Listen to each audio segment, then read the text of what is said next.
Everyman or outsider. Again, I know that by society standards, I have no business writing a book about anything. I'm a high school dropout. I have no advanced degrees or training outside of my time in the U.S. Marine Corps. And I've also run through about 60 different non acting jobs because sitting still is not what this ticket does best. I'm not even a writer. At best, I'm a thinker who writes down my thoughts. I'm also convinced I'm on the crazy spectrum. Where I land between guano and genius is yet to be determined. I trust your ability to decide. The reality is, I'm not a product of society's standards. I've always been a bit of an outsider. I took the long way around and took my beatings for it. Since I can remember, people have called me self deprecating. But it's just I don't feel the need to sugarcoat my character, only my food. People also tell me I don't fit the mold, whatever that is.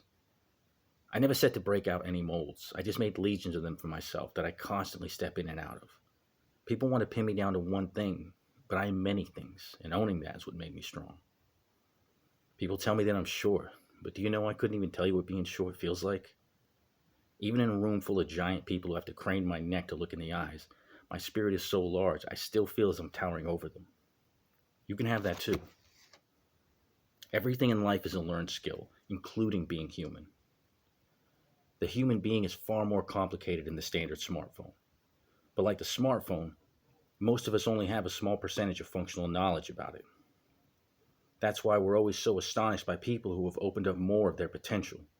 Mental athletes who, through the use of mnemonic techniques, seem to accomplish superhuman feats of memory recall. Mathletes who can calculate mind-boggling numbers in their head in mere seconds. Or great leaders who can wrap a crowd around their little fingers. Some people may have a natural aptitude for these skills, but as skills, they are all fundamentally teachable. I may be an outsider, but I'm also an everyman. I'm a regular guy with no prodigious talents. Yet, I have learned how to succeed in any situation I find myself in. If I can do it, so can you. Mastering these things we call being human doesn't require advanced degrees or years of coursework.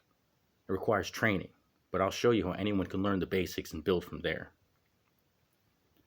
The Performing Arts Toolkit may not be the first place you'd think to look for skills anyone can learn. Not everyone wants to go on the stage or be up in front of a camera. But everyone does enter settings where other characters pose a problem that we'll be called upon to solve. A play or film is only a way of casting our real lives in dramatic relief. The same time-tested tools and techniques that the actors use to create real human thoughts and emotions in imaginary circumstances can be used by anyone to fulfill more of their human potential. The central insight of this book is simple. You can use the actor's tools in real circumstances. You only need to train your imagination. In the process, I believe you're becoming a better person. Think about it. The acting toolkit teaches you how to use things like listening, reacting, empathizing, discerning character, and motivation, and being present with others. These are not virtues only for the stage or screen. In fact, these are virtues we increasingly see people value in schools and even business. They're open secrets we don't think to look for or grow in large enough scale. Our world feels more in conflict than ever, with the real wars and oppression and hostile arguments online.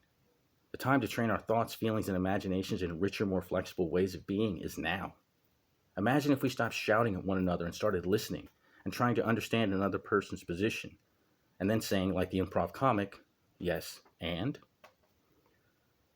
If we can take these truths we have learned in the arts of acting and improvisation and reformat them for the use of everyday lives, we can teach ourselves how to be more in our minds and bodies more effectively. These are truths containing wisdom from 2,500 years ago, as well as connections that our contemporary social scientists and artists have made between psychology, physiology, and creativity. This book will show you how an ordinary outsider like me stumbled upon techniques of performance and found early success in being more fully me.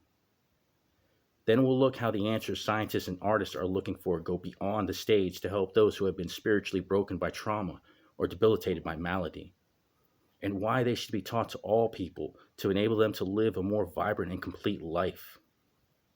This isn't a step-by-step guide so much as an effort to shift the paradigm of how we look at creativity, the imagination, and the self via the tools and techniques of acting and improvisation.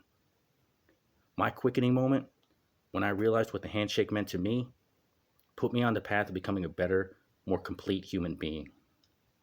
Now I want to share that what I've learned with the rest of the world, helping us all become all our best selves.